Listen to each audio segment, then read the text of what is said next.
Selamat pagi anak-anak, semoga anak-anak sehat selalu dan tetap semangat. Hari ini kita ketemu kembali dalam pelajaran ilmu pengetahuan alam. Kalau anak-anak kemarin sudah belajar tentang alat pernafasan, hari ini kita akan belajar alat pencernaan manusia. Ini ya, gambar alat pencernaan manusia seperti ini. Kalau kemarin alat pernapasan, ada hubungannya bernapas dan pencernaan ya, itu sama-sama proses di dalam tubuh. Kalau pernapasan menghirup oksigen, kalau ini makanan ya, kita yang bicarakan adalah makanan. Pertama di mulut ya. Anak-anak, di mulut itu terjadi dua macam pencernaan ya. Pertama adalah pencernaan mekanik. Yang kedua adalah kimia. Apa bedanya ya?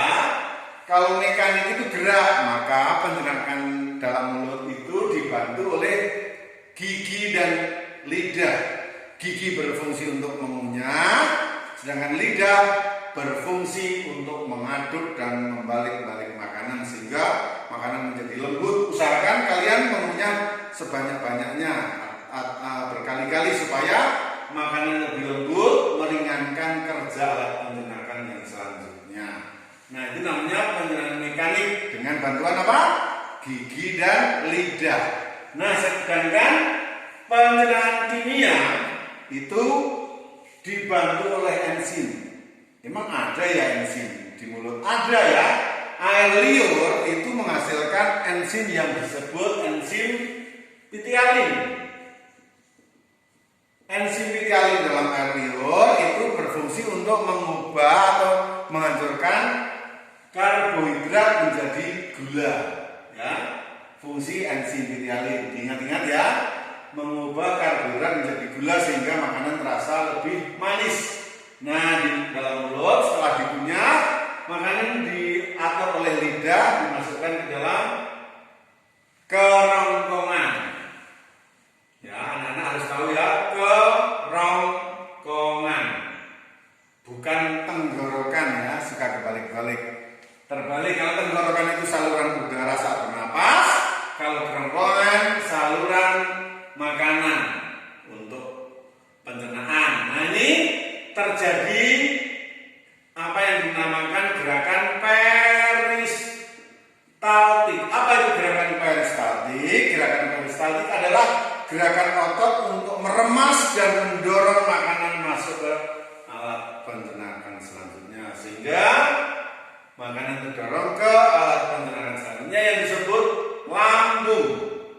Anak-anak, di lambung ini makanan akan dicerna selama 3-4 jam. Terjadi dua pencernaan, yaitu mekanik dan kimia juga. Nah, mekanik apa? Gerakan otot lambung untuk mengaduk-aduk makanan. Jadi selalu otot-otot dalam lambung itu selalu berkontraksi sehingga makanan menjadi lembut. Nah, kalau di dalam lambung tidak ada makanan, ototnya berkontraksi, meremas-remas, akhirnya dinding lambungnya bergesek-gesekan sendiri sehingga terasa perih. Maka kalau anak-anak kelaparan, perih perutnya, itu karena lambung kita bekerja tapi kosong. Nah, ini pencernaan mekanik pada lambung, kerja otot lambung. Sekarang selain mekanik di lambung ada pencernaan kimia. Pencernaan kimia ini dibantu oleh 3 enzim, yaitu asam klorida atau HCl. Yang kedua pepsin. Yang ketiga renin. Di kelas SMP nanti kalian akan belajar pepsin untuk apa, renin untuk apa, dan di catatan nanti Pak Guru juga akan jelaskan di PPT PowerPoint-nya ada penjelasannya ya. Asam klorida itu untuk membunuh kuman, pepsin itu untuk menghancurkan protein, ini renin untuk menghancurkan protein susu. Ada lengkap ya. Nah, ini waktunya tidak banyak, maka hanya Pak Guru jelaskan sepintas asam klorida untuk membunuh bakteri atau kuman supaya makanan yang beracun tidak berbahaya. Pepsin untuk menghancurkan protein, ini menghancurkan atau menggunakan protein susu. Nah, ini dilambung selama berapa tadi? 3 sampai 4 jam. Setelah lembut didorong ke alat pencernakan selanjutnya yang disebut dengan usus halus. Nah, baik ya. Nih, usus halus itu penting ya. Ada 3 bagian. Yang pertama, ini ya di sini ya. Bagian pertama dari usus halus namanya usus 12 jari. Kemudian di sini ada usus kosong. Dan yang panjang muter-muter ini namanya usus penyerap. Ya, Pak Guru jelaskan secara detail.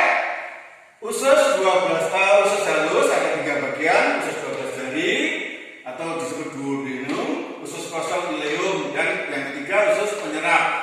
Nah, di dalam usus saat masuk ke usus ini ada 2 muara saluran yang berasal dari hati dan dari pankreas. Jadi makanan ini akan dibantu dicerna getah dari pankreas dan empedu yang dihasilkan oleh hati. Ingat Pak Guru ulang ya. Di usus halus itu bermuara 2 saluran. Yang pertama saluran dari hati, yang kedua saluran dari pankreas. Hati ini menghasilkan empedu. Pernah lihat empedu? Pernah makan ayam? Nah, kalau saat motong ayam empedunya dibuang supaya nggak pahit, karena empedu itu rasanya pahit, maka ada peribahasa sepahit empedu. Nah, tapi sepahit-pahit empedu ada fungsinya, yaitu fungsi empedu adalah untuk membunuh kuman, ya. Sama HCl membunuh kuman, tapi di hati juga ada empedu yang fungsinya untuk membunuh kuman atau bakteri. Nah, kemudian yang dari pankreas ini juga menuju ke usus. Ini menghasilkan 3 enzim ya. Enzim amilase, lipase, dan tripsin. Ya, jadi pankreas, getah pankreas mengandung enzim amilase, lipase, dan tripsin ya.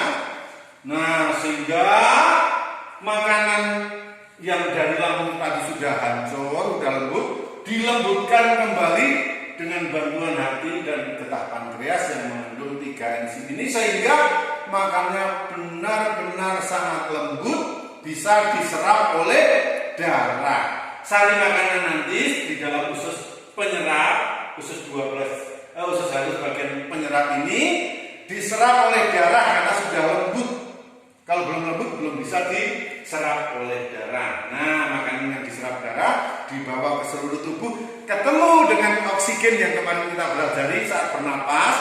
Oksigen bertemu dengan sari makanan, terjadi oksidasi atau pembakaran sehingga kita punya kekuatan atau tenaga. Itu prosesnya seperti itu. Nah, karena kita belajar pencernaan, kita lanjutkan pencernaan. Setelah diserap darah, sisanya tidak semua makanan itu diserap oleh darah. Sarinya saja yang diserap, tetapi ampasnya atau sisanya tidak bisa diserap. Itulah yang didorong ke usus besar. Ya, didorong usus besar. Usus besar seperti huruf U tapi terbaliknya. Dari usus halus tadi didorong usus besar naik, makanan bisa naik ya.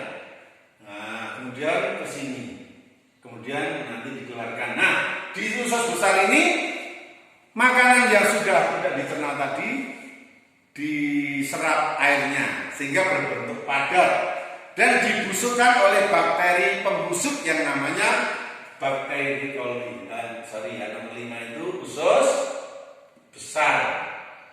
Ini hanya terjadi penyerapan air. Penyerapan air. Sehingga makanan sisanya berbentuk padat dan dibusukkan oleh bakteri coli atau bakteri pembusuk masuk ke usus besar. busuk ya, udah bau, kotor, namanya kotoran atau disebut dengan tinja. Tinja ini akan didorong keluar yang namanya lewat lubang anus. Nah, ini bagian terakhir dari sistem alat pencernaan manusia. Dibuang saat kita buang air besar, itu sisa-sisa tadi yang berbentuk tinja atau kotoran dibuang lewat lubang anus ya.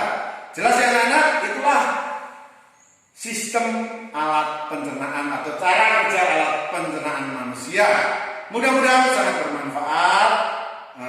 Kalau anak-anak belum jelas, kalian bisa lagi membaca dari buku atau nanti bisa membaca dari sumber-sumber lain yang lebih lengkap.